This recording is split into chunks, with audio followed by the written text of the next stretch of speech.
Bonjour à tous, c'est Petit Sam. Alors je reviens aujourd'hui avec une question d'entretien qui est loin d'être simple, c'est la question « Parlez-moi d'un échec ». Donc je vais vous expliquer comment faire finalement pour parler positivement et de manière professionnelle d'une situation qui est plutôt compliquée puisque justement c'est un échec ou une situation difficile en tous les cas que vous avez eu à gérer dans votre carrière.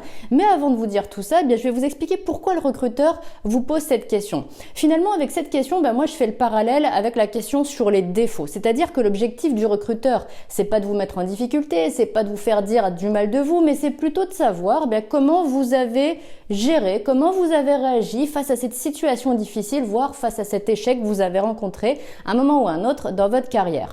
Donc maintenant qu'on s'est dit ça, comment on fait pour en parler positivement et de manière professionnelle? La première chose à retenir, vraiment la base pour être positif et pro, c'est de rester factuel. C'est-à-dire que vous décrivez uniquement les faits, vous décrivez la situation telle qu'elle s'est passée, mais pas plus. Donc, il faut décrire la situation, comme je vous l'ai dit, et il faut dire pourquoi c'était difficile.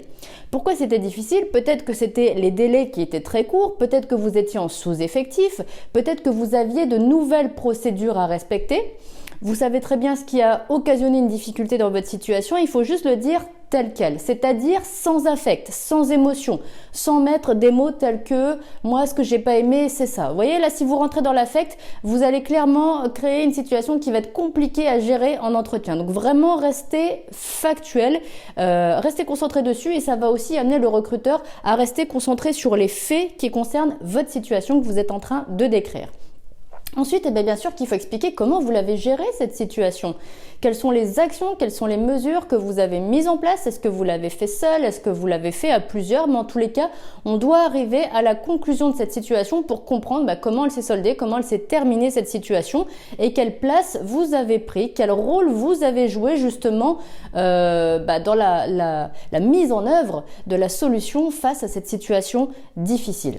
Et puis, il ne faut pas s'arrêter là. Pour vraiment faire ressortir le positif au-delà de ce que vous avez mis en place, de la manière dont vous avez géré la situation, posez votre regard sur cette situation aujourd'hui avec du recul.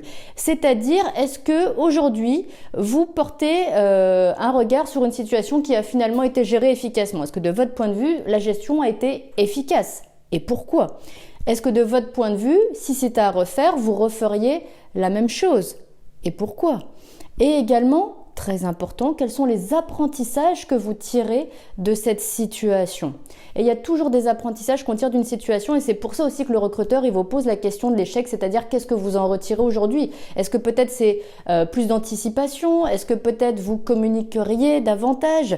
Est-ce que peut-être vous feriez plus de liens avec vos partenaires par exemple? Ou est-ce que tout simplement vous feriez preuve de plus de vigilance dans ce type de situation? En tous les cas, montrez votre capacité à prendre du recul et ça fait partie des choses qui intéressent le recruteur avec cette question. Donc, capacité à prendre du recul, capacité à gérer, également capacité à anticiper, capacité à faire face et aussi à vous améliorer si besoin et à tenir compte de vos erreurs quand il y a eu effectivement des erreurs dans ce type de situation.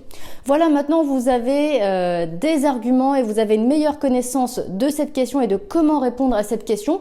Si vous avez d'autres questions, si vous avez des doutes, si vous vous posez encore des questions tout simplement, vous me les laissez en commentaire et j'y répondrai avec plaisir.